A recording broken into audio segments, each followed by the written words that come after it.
Hello viewers, welcome to EduAid classroom.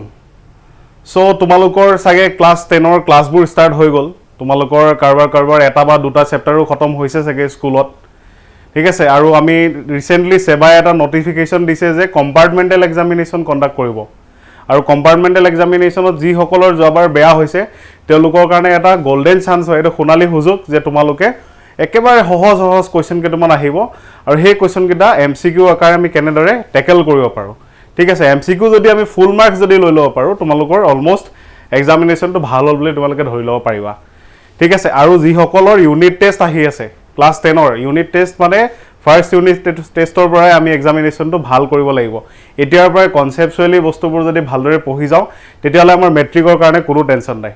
ঠিক আছে so তোমালোকৰ কাৰণে মই কি কৰি আছো মই কৰিছো যে ইউটিউবত তোমালোকৰ কাৰণে মই এটো পাৰ্ট ওয়াইজ মই তোমালোকৰ কাৰণে ভিডিও আনিম এমসিকিউ সিৰিজৰ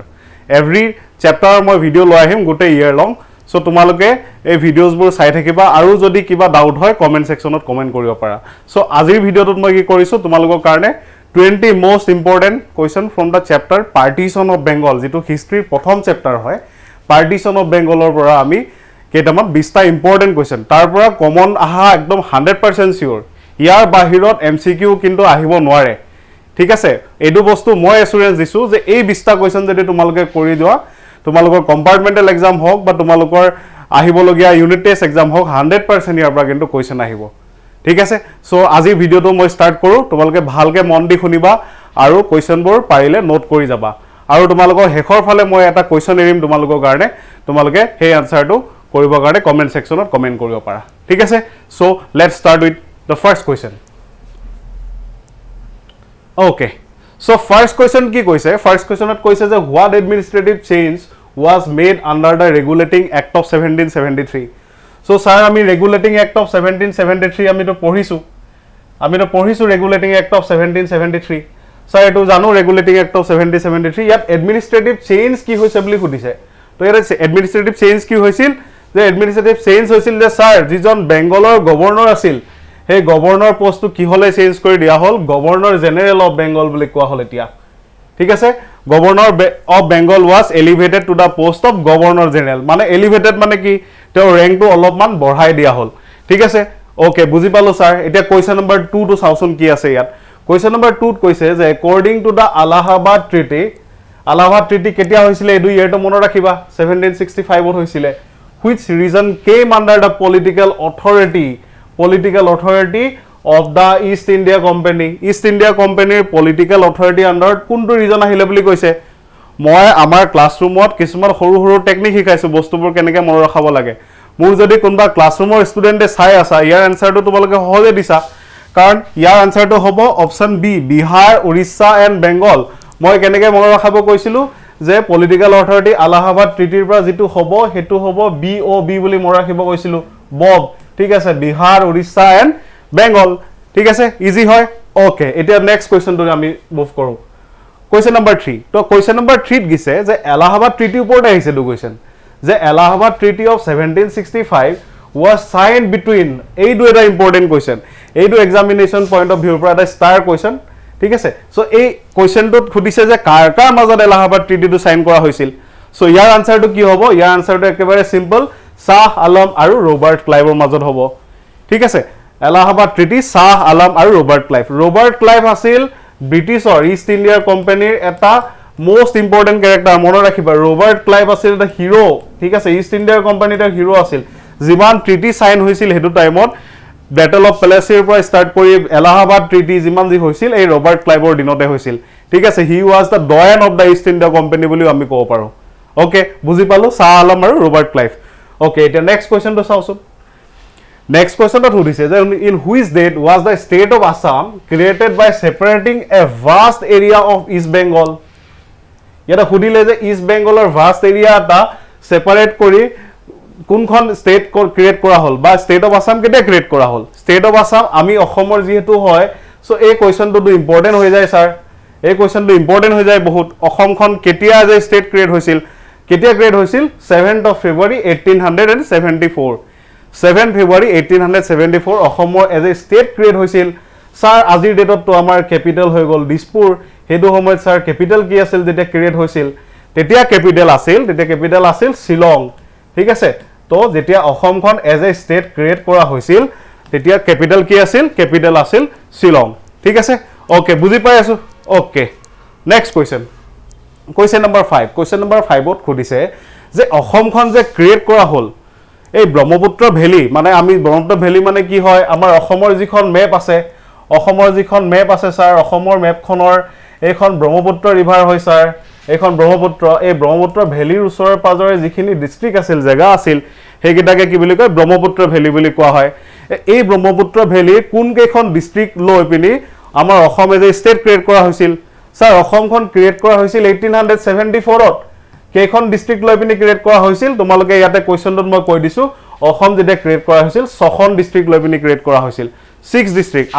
আজিৰ ডেটত কেখন ডিস্ট্ৰিক্ট আছে তোমালোকে কমেন্ট সেকশনত কমেন্ট কৰিবাচোন যে আজিৰ ডেটত অসমত কেখন ডিস্ট্ৰিক্ট আছে when Assam was formed তেতিয়া ডিস্ট্ৰিক্ট আছিল ছখন খুদিছে কোন কেখন ডিস্ট্ৰিক্ট দি অসমখন ফৰ্ম কৰা হৈছিল ইয়াৰে অপচনটো যদি চাও অপচন বি হ'ব ইয়াৰ আনসাৰ গোৱালপাৰা কামৰূপ নগাঁও দৰং লখিমপুৰ আৰু শিৱসাগৰ ঠিক আছে এই কেখন ডিস্ট্ৰিক্ট লৈ Assam as a state in 1874 কি কৰা হৈছিল ক্ৰিয়েট কৰা হৈছিল ওকে নেক্সট কোৱেশ্চন নম্বৰ 6 এটো এটা বহুত এটা ইম্পৰ্টেন্ট কোৱেশ্চন আৰু এই কোৱেশ্চনটো এই চ্যাপ্টাৰটোৰ সোল বুলি ক'ব পাৰো কাৰণ who was appointed as a chief commissioner of Assam ইমান important question the chief commissioner of Assam কোন আছিল after the creation of Assam in 1874 এটো এটা ইম্পৰ্টেন্ট কোৱেশ্চন হয় এটো এটা ষ্টাৰ কোৱেশ্চন ইয়াৰ আনসাৰ হ'ব কৰ্নেল আৰ.এইচ. কেটিং কোন হ'ব কৰ্নেল আৰ.এইচ. কেটিং আছিল চিফ কমিশনাৰ অফ আসাম যেতিয়া অসমখন এজ এ ষ্টেট ক্ৰিয়েট কৰা হৈছিল ওকে ঠিক আছে এটা কোৱেশ্চন নম্বৰ 7 টো দাহো what was the name of the new province created by Lord Curzon during the partition of Bengal আমি গম পাইছিলো যেতিয়া বেংগলখন এখন ইমান ডাঙৰ প্ৰভিন্স আছিল স্যাৰ এখন বেংগল প্ৰভিন্স বুলি কোৱা হৈছিল ইষ্ট ইণ্ডিয়া কোম্পানীয়ে তেওঁলোকে প্ল্যান কৰি আছিল বেংগলখন পাৰ্টিশন কৰিব লাগে দুটা প্ৰভিন্সত প্ৰথমখন এখন এজ এ হোল বেংগল বুলি কোৱা হৈছিল এখন হল তোমাৰ ওয়েস্ট বেংগল আৰু এখন ইষ্ট বেংগল এণ্ড আসাম ঠিক আছে হেখৰ ফালে এখন বাংলাদেশ হিচাপে আমি এস্টাবলিশ কৰিলুগে তো what is the name of the new province দিছে ধৰ নিউ প্ৰভিন্স খনৰ নাম কি হ'ব east Bengal and eastern Bengal and Assam ঠিক আছে এটো হল ইষ্টাৰ্ণ বেংগল এণ্ড আসাম আৰু যেটো পুৰণা প্ৰভিন্সৰ পৰা লেফট সাইডে গুছি গল এটো হল ওয়েস্ট বেংগল ঠিক আছে বুজি পাই আছো ওকে নেক্সট কোৱেশ্চন সো ইয়াতে কোৱেশ্চনটো মুভ কৰাৰ আগত আমি চাও যে কোট পাৰ্টিশনটো হৈছিল সোৱা সো পাৰ্টিশন হোৱাৰ কাৰণে ইয়াতে যিখিনি তোমাৰ জেগা ফৰ্ম হৈছিল এই গুটেখন বেংগল প্ৰভিন্স আছিলে ইয়াৰে এখন আমি যদি চাও ব্ৰহ্মপুত্ৰৰ পৰা এখিনি ষ্টাৰ্ট কৰি এই জেগাটো ইষ্টাৰ্ণ বেংগল এণ্ড আসাম হৈ গল দেখিছা ইষ্টাৰ্ণ বেংগল এণ্ড আসাম আৰু এই পাৰ্টটো যিখিনি আছিল এইখিনি হৈ গল ওয়েস্ট বেংগল আৰু লগতে তোমাৰ কি জেগা আছিল বিহাৰ উৰিষ্যা আৰু এই বেংগল প্লাস এইফালে ছোটানাগপুৰ প্লেটো আছিল ঠিক আছে এইটো এক্সামত ড্ৰ কৰিব নাহে মই তোমালোকক এনে কনসেপচুয়ালি ক্লিয়াৰ হ'ব কাৰণে বস্তুটো শিকাই দিলো বুজি পাইছো okay now move to the next question ইয়াত সুধিছে during which tenure did the partition of Bengal took place car dinot sir edu yatke easy question to nai sage আজি MCQ series ot yatke easy question nai the car dinot partition of Bengal to tomar hoisil hetu hol tomar Lord Curzon ki asil sir hetu homoy Lord Curzon ki asil sir Lord Curzon asil viceroy asil thik ase he was the viceroy of India at that time okay buji paisu okay so when was the partition of Bengal officially declared edu eta important question sir ekebare easy yata khudise question to kintu tumaloke bhalke saba kunbai ei duta optioner majot confusion ahi jaw pare je when was the partition of Bengal officially declared boli khudise ketia declare kora hoisil implement boli khuda nai ঠিক আছে implement বুলি খুদা নাই declared বুলি খুদিছে যেতিয়া declare শব্দটো আহি যায় তেতিয়া হলে ইয়াৰ আনসাৰ হ'ব 19 জুলাই 1905 ত ডিক্লেয়াৰ কৰা হৈছিল যে বেংগল পাৰ্টিশন কৰা হ'ব ইমপ্লিমেন্ট কেতিয়াবা কৰা হৈছিল যদি ইমপ্লিমেন্ট শব্দটো আহে তেতিয়া ইয়াৰ আনসাৰ হৈ যাব 16th of October 1905 ঠিক আছে 16 অক্টোবৰ 1905 ত ইমপ্লিমেন্ট কৰা হৈছিল partition of Bengal okay sir এটা কোৱেশ্চনৰ 10 ত কি সুধিছে 10 ত আমি গম পাইছিলো যে যেতিয়া বেংগল পাৰ্টিশন হল আমাৰ ফালে বহুত প্ৰটেষ্ট হৈছিল ইন্ডিয়ানছৰ ফালৰ পৰা ইমানে প্ৰটেষ্ট হৈছিল মানুহবোৰে গুটে ব্ৰিটিছৰ বস্তু বয়কট কৰি দিছিল ব্ৰিটিছৰ শিক্ষা বয়কট কৰিছিল ব্ৰিটিছৰ গুটে খোৱা বস্তু যিমান যি বস্তু আহিছিল ব্ৰিটেনৰ পৰা সব বয়কট কৰিছিল আৰু বয়কট কৰাৰ কাৰণে আমাৰ অসমত আমাৰ ভাৰতত কি কৰিছিল কিছুমান ইন্ডিজিনিয়াস প্ৰডাক্ট বা ইন্ডিজিনিয়াস গুডস বা ইন্ডিজিনিয়াস ইনষ্টিটিউশনস গঢ়ি উঠিছিল তো তাৰে ভিতৰত ইন্ডিজিনিয়াস ইনষ্টিটিউশন গঢ়ি উঠাৰ টাইমত মানুহবিলাকে নিজে লিখা পঢ়া ষ্টাৰ্ট কৰি দিছিল ঠিক আছে সো হেতু সময়তে এখন উইকলি ম্যাগাজিন আহিছিল উইকলি ম্যাগাজিন যুগান্তৰ বুলি এখন আহিছিল তাতে আৰ্টিকলবোৰ লিখিছিল মানে কেনেকৈ আমি পাৰ্টিশন অফ বেংগলটো অপ'জ কৰিব পাৰোঁ ঠিক আছে সো যুগান্তৰ বুলি এখন মেগাজিন আহিছিল 1906ত এই যুগান্তৰ মেগাজিনখন বা যুগান্তৰ বুলি কৈছিল এইখন এডিটৰ কোন আছিল এইখনৰ এডিটৰ আছিল স্যাৰ সতীশ চন্দ্ৰ মুখাৰ্জী মনত থাকিব সতীশ চন্দ্ৰ মুখাৰ্জী SCM সতীশ চন্দ্ৰ মুখাৰ্জী আছিল যুগান্তৰ মেগাজিনৰ এডিটৰ ওকে কোৱেশ্চন নম্বৰ 11ত আহো এতিয়া কোৱেশ্চন নম্বৰ 11ত সুধিছে where was the separate high court plan to be established for Eastern Bengal and Assam এতিয়া চোৱা এতিয়া দুটা প্ৰভিন্স হৈ গল হয় নাই এই ডাঙৰ প্ৰভিন্সটো আছিল ইয়াৰে এতিয়া আমি কোৱেশ্চনটো সুধি আছে হাই কোৰ্টৰ কথা তো তেতিয়া হেতু সময়ত এই গুটেই প্ৰভিন্সটোৰ কাৰণে হাই কোৰ্ট আছিল কলকাতা হাই কোৰ্ট এখনে হাই কোৰ্ট আছিল কলকাতা হাই কোৰ্ট যেতিয়া তোমাৰ ডিভিজন হৈ গল পাৰ্টিশন হৈ গল তেতিয়া এই জায়গাটোৰ কাৰণে তো এক জুৰিসডিকশনৰ কাৰণে তো হাই কোৰ্ট এখন দৰকাৰ হ'ব সো এই জায়গাটোৰ কাৰণে হাই কোৰ্ট কোড গঠন কৰা হৈছিল সেপাৰেট হাই কোৰ্ট এখন ঢাকাত গঠন কৰা হৈছিল ঢাকাত এখন সেপাৰেট হাই কোৰ্ট এস্টাবলিশ কৰা হৈছিল কিন্তু এই হাই কোৰ্টখন ইয়াৰ আন্ডাৰত কলকাতা হাই কোৰ্টৰ আন্ডাৰত তেওঁলোকে চলাই আছিল ঠিক আছে বুজি পাইছো এইটো কোৱেশ্চন এটা ইম্পৰ্টেন্ট কোৱেশ্চন হ'ব পাৰে ঠিক আছে ওকে Next question number 12 ত আহো ইয়াত সুধিছে what was the main form of protest in the swadeshi movement আমি গম পাও swadeshi movement কেতিয়া আৰম্ভ হ'ল 1905 চনত যেতিয়া partition of Bengal ডিক্লেয়াৰ কৰা হৈছিল তেতিয়া swadeshi আন্দোলন ষ্টাৰ্ট হৈছিল ঠিক আছে ইয়াৰ সুধিছে main form of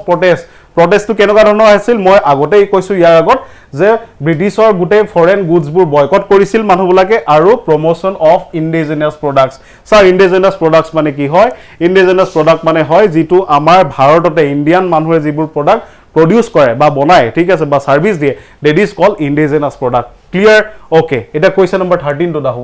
question number 13 টো চোৱা হু ৰট দা article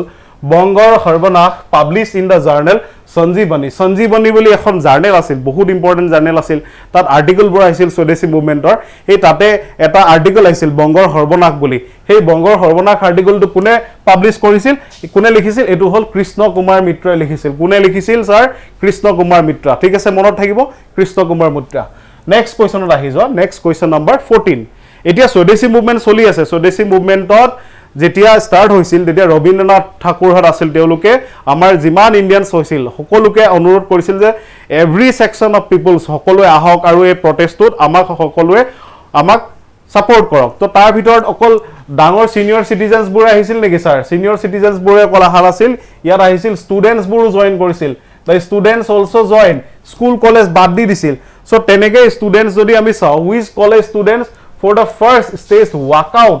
to join the anti partition movement walk out মানে তেওঁলোকে কলেজৰ পৰা খালি ভৰিৰে উলাই পিনি গুছি আহিছিল আৰু গুটে স্কুলৰ তেতিয়াৰ পৰা স্কুল বয়কট কৰি দিছিল ব্ৰিটিছ স্কুল তো কোনখন স্কুল হয় তেতিয়া হলে হেতু সময়ত আছিল এডুকেশন ইনষ্টিটিউশন যদি চাও ৰিপন কলেজ আজিৰ দিনৰ এখন সুৰেন্দ্ৰনাথ কলেজ বুলি কয় ঠিক আছে মনত থাকিব ৰিপন কলেজ ওকে এটো এটা ইম্পৰ্টেন্ট কোৱেশ্চন হ'ব পাৰে নেক্সট কোৱেশ্চন নম্বৰ 15 ত আহো what was observed on 16 October 1905 across Bengal তো 16 October 1905 ত কি হৈছিল এদিনা পাৰ্টিশন অফ বেংগল কি কৰা হৈছিল ইমপ্লিমেন্ট কৰা হৈছিল so partition of Bengal implement কৰি দিলে ইমান প্ৰটেষ্ট কৰিলে একো কামত নাহিলে সো সেইদিনা আমাৰ গুটে ভাৰতীয় মানুহে হেদিনটো কি বুলি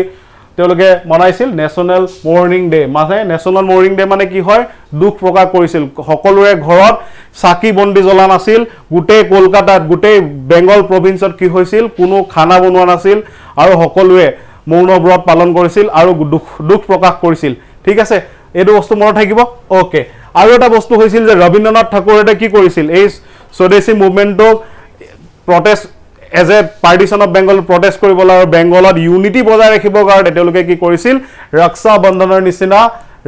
বন্ধনৰ নিচিনা কিছুমান কাৰ্যসূচী লৈছিল কাৰণ ব্ৰিটিছৰ মেইন উদ্দেশ্য আছিল পাৰ্টিশন অফ বেংগলৰ থ্ৰুদি কি আছিল sir Hindu Muslim unity break কৰিব লাগে so Hindu Muslim unity break কৰিবৰ কাৰণে যেটো ট্ৰাই কৰিছিল they were successful to some extent তো সেই কাৰণে ৰক্ষা বন্ধন তেওঁলোকে সেলিব্ৰেট কৰিছিল হিন্দু ভাইসকলে মুছলমান ভাইসকলক কি কৰিছিল ৰাখি বান্ধিছিল ঠিক আছে মনত থাকিব ওকে Question number 16 ত আহো who edited the magazine Sanjeevani in 1904 এই সঞ্জীৱনী ম্যাগাজিন খন যে কলো এখন কোনে এডিট কৰিছে বুলি কৈছে এখন কৰিলে ভূপেন্দ্ৰনাথ দত্ত ঠিক আছে ভূপেন্দ্ৰ দত্ত বা ভূপেন্দ্ৰনাথ দত্ত এখন সঞ্জীৱনী এডিট কৰিছিল ওকে নেক্সট কোৱেশ্চন নম্বৰ 17 ত আহো the patriotic article ভাই ভাই এক ঠাই বহুত বেছি ইম্পৰ্টেন্ট এইটো এটা ইম্পৰ্টেণ্ট কুৱেশ্যন ইউনিট টেষ্ট হওক বা আমাৰ কম্পাৰ্টমেণ্টেল এক্সামৰ কাৰণে ইম্পৰ্টেণ্ট কুৱেশ্যন ভাই ভাই এক ঠাই এই পেট্ৰিয়টিক আৰ্টিকলটো কোনে এইটো লিখিছিল এইটো কোনে লিখিছিল এইটো আমাৰ ৰবীন্দ্ৰনাথ ঠাকুৰে লিখিছিল ঠিক আছে ৰবীন্দ্ৰনাথ টেগৰে লিখিছিল ভাই ভাই এক ঠাই মনত থাকিব ওকে কুৱেশ্যন নম্বৰ 18 আহো হুইচ সং বাই ৰবীন্দ্ৰনাথ টেগৰ বিকেম এ নেশ্যনেল এমব্লেম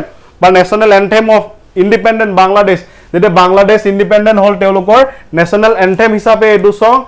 পৰিগণিত হ'ল তো নেশ্যনেল এন্থেমটো কি আছিল আমাৰ সোনাৰ বাংলা আমি তোমাকে ভালোবাসে ঠিক আছে সো এই বস্তুটোৱে আছিল ৰবীন্দ্ৰনাথ ঠাকুৰে লিখা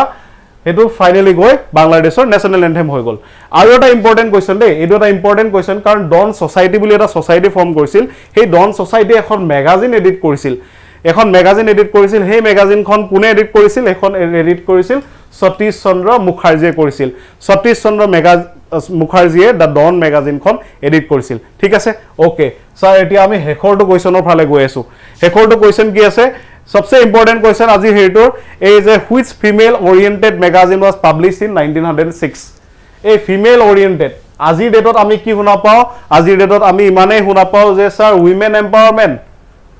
এম্পাওয়াৰমেন্ট এই শব্দটো আমি শুনা পাও আজিকালি সো আজি ডেটত আমাৰ যদি প্ৰেসিডেন্ট গৰাকীও চাও প্ৰেসিডেন্ট গৰাকীও কি হয় ফিমেলে হয় আজি ডেটত আমি চেয়াৰম্যান শব্দটো ইউজ নকৰো আমি কি ইউজ কৰো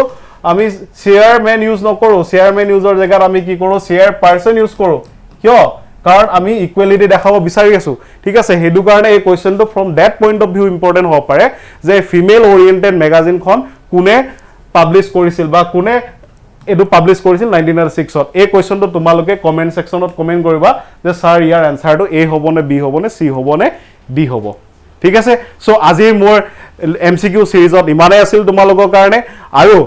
পৰৱৰ্তী দিনত আবাৰ আৰু লেকচাৰ আহিব আৰু কোৱেশ্চন আমি লৈ আহিম আৰু জনে জনে কম্পাৰ্টমেণ্টেল এক্সাম তোমালোকে এপিয়াৰ হ'ব গৈছে তোমালোকৰ কাৰণে মোৰ ফালৰ পৰা বেষ্ট উইচেছ থাকিল ভালদৰে কোৱেশ্চনবোৰ কৰিবা এমসিকিউ গ্ৰেড কৰিবা এমসিকিউ এ